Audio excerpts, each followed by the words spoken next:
વચનામૃત ગઢડા મધ્યનું 32મું, થોરના ઝાડનું નિર્વિઘ્ન ભક્તિનું. તારીખ 11/8/1823 સોમવાર. સંક્ષિપ્ત સાર. પહેલો.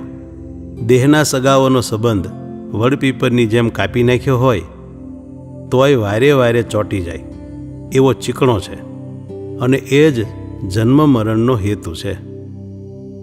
સાર બીજો.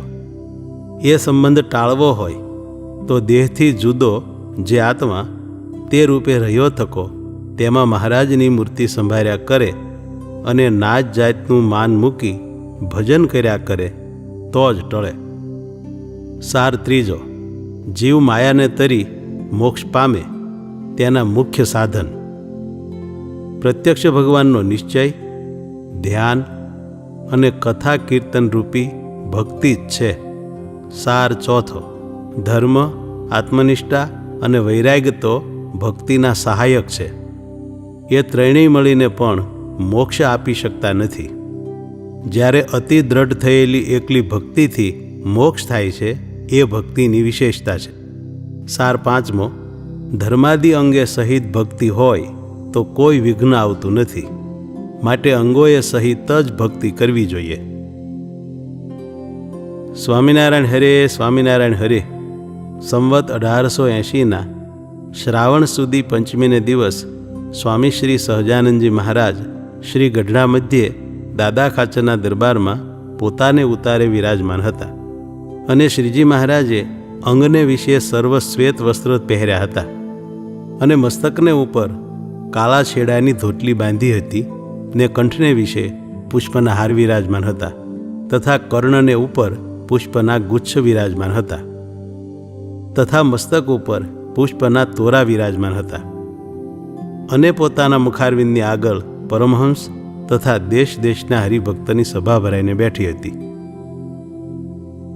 પછી શ્રીજી મહારાજ સર્વે હરિભક્તો પ્રત્યે બોલતા હોવા જે આ સંસારને વિશે પોતાના કુટુંબીનો સંબંધ છે તે તો જેમ થોરનું ઝાડ હોય અથવા વડનું કે પીપરનું ડાળ હોય તે એક ઠેકાણેથી કાપીને બીજે ઠેકાણે રોપીએ તો ઉગીને ઝાડ થાય, અને આંબો તથા લીમડો હોય ને તેને એકવાર કાપ્યો એટલે ફરીને ચોંટે નહીં, તેમ કુટુંબી વિના બીજાનો જે સંબંધ છે તે તો આંબાના ઝાડના જેવો છે.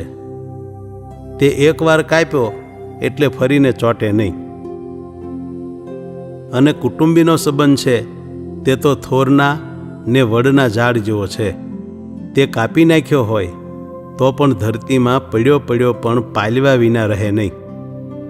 માટે એ કુટુંબીનો સંબંધ તો ટળે જો સ્થૂળ, સૂક્ષ્મ અને કારણ એ ત્રણ દેહ થકી નોખો એવો જે આ દેહને વિશે જીવાત્મા તેને પોતાનું રૂપ જાણીને તેને વિશે ભગવાનની મૂર્તિને ધારીને ને જાતિ, વર્ણ, આશ્રમ તેના માનને મૂકીને કેવળ ભગવાનના સ્મરણને વિશે તત્પર થાય તો કુટુંબીનો સંબંધ ચોખ્ખો ટળે. તે વિના બીજો ઉપાય કોઈ નથી. અને વળી જીવનું જે કલ્યાણ થાય અને જીવ માયાને તરીને બ્રહ્મ સ્વરૂપ થાય તેનું કારણ તો પુરુષોત્તમ એવા જે વાસુદેવ ભગવાન તેના પ્રત્યક્ષ સ્વરૂપનું જ્ઞાન, ધ્યાન, કીર્તન અને કથાદિક એ જ છે, ને એણે કરીને જ એ જીવ છે તે માયાને તરે છે અને અતિ મોટાઈને પામે છે, અને ભગવાનનું જે અક્ષરધામ તેને પામે છે. અને આત્મનિષ્ઠા, વૈરાગ્ય ને ધર્મ તે તો ભગવાનની ભક્તિના સહાયરૂપ ઉપકરણ છે, પણ ભગવાનની ભક્તિ વિના એકલો વૈરાગ્ય તથા આત્મનિષ્ઠા તથા ધર્મ તે જીવને માયા તર્યાનું સાધન નથી.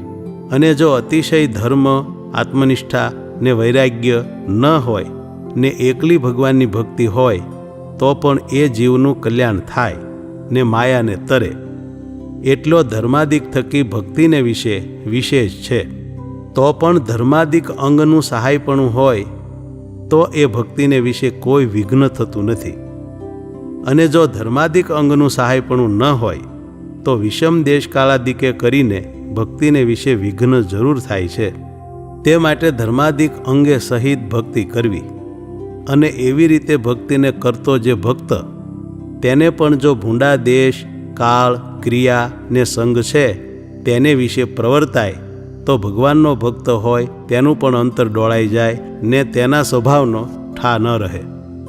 માટે ભૂંડો દેશ, ભૂંડો કાળ, ભૂંડી ક્રિયા અને ભૂંડો સંગ તેનો ત્યાગ કરીને રૂડો દેશ, રૂડો કાળ, રૂડો સંગ, રૂડી ક્રિયા તેને વિશે સદા પ્રવર્તવું, પણ ભૂંડા દેશાદિકનો સંગ કરવો જ નહીં.